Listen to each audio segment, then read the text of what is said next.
wande diine islaamaa maaltu karaa kana sifidi natti himuu qabda ka maaltu sifidi yaaboo maal agartee dhufte namni kaan birri jaallatee dhufa inni kaan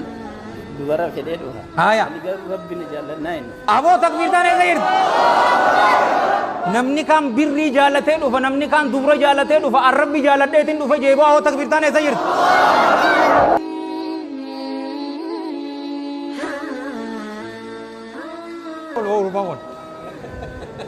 hii wande aya gaa jecha laal afaan arabaatiin hin jaa ati afaan arabaatiin na jala jetta aya yeroo san islaaminatti seente jirti ashhadu ashhadu allaa allah ilaaha illa allah illallah wa ashhadu wa ashhadu anna anna muhammadan muhammadan rasulullah rasulullah eessa jirti woo takbiirtaan awoo bakka gara diina islaamaa dhufte wande maqaa jijjiiramuun gaa dirqama hin qabu maqaan isaa wajjinis gaa shirkii wajji walitti irra ra'u garuu yoo maqaa nu jijjiirradhe yookaan maqaan hin qaba jette yoo maqaa bareedaa tokko baafatte siif kaniin yoo maqaan kun naafu yoo jettes uummata gara rakkoon sirra hin jiru maqaa islaama bareedaa masaa tokko naa kenna aboo ta'i aboo maqaa bareedaa tokko maal jettanii baastanii mee nama tokko mee hamza aboo ta'i hamzaa tana baasnuufi aboo lakkii boo maqaa rabbiin jaalatuun baasaaf boo aboo abdurrahman jenneen boo baga rabbi si bide diliin tee cufaatu siif araaramte jirti afaan oromootiin waan jenne moo shahaadaa laala wanni amman tana afaan arabaatiin anjee ati deebiste yaa abdurrahman ashahadu jechuun aniin kun nin beekaa yookaanuu ragaan baha allaa ilaaha haqaan gabbaramaan hin jiru ibaadaa cufa haqa godhatu gabbartii cufa haqa godhatu hin jiru illallah allah malee ammallee nabi muhammad sallallahu alaihi wa alihi wasallam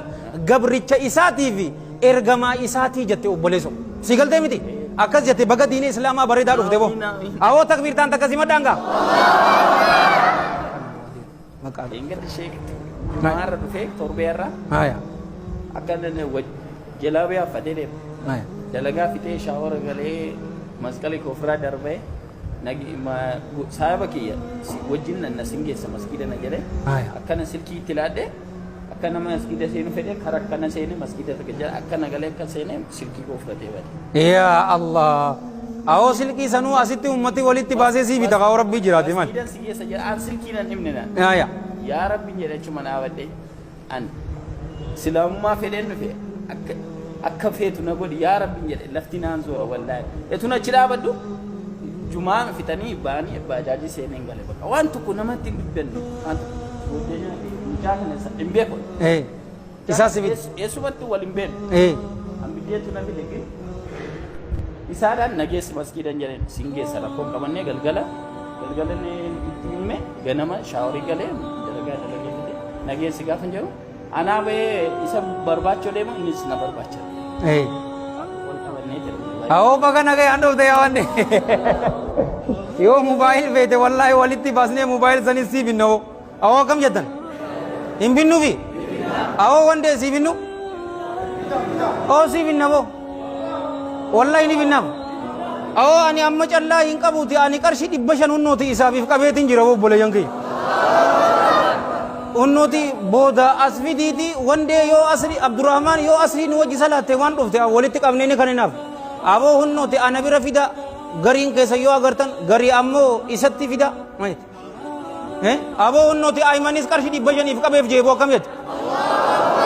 aboo eessa jirti takbiirtaan hunnooti anis if qabe jee mee nam lama akka nama mumulladhaa mee yaa boleso ni binnaaf boota bittu meeqa jette ammumaan tana nu kannita baarakallaahu fiik namni biraatis arjoomaa boo itti achi bira ammaan tana wallaa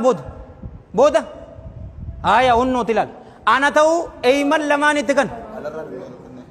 isaafi awoo ta'i hunnooti kottu wande akkas jee isaafi jee akkas jetteemi isaafi jetteemi kottu abdurrahman kottu ati maallaqaaf hin dhufne hunnooti ormisi gargaare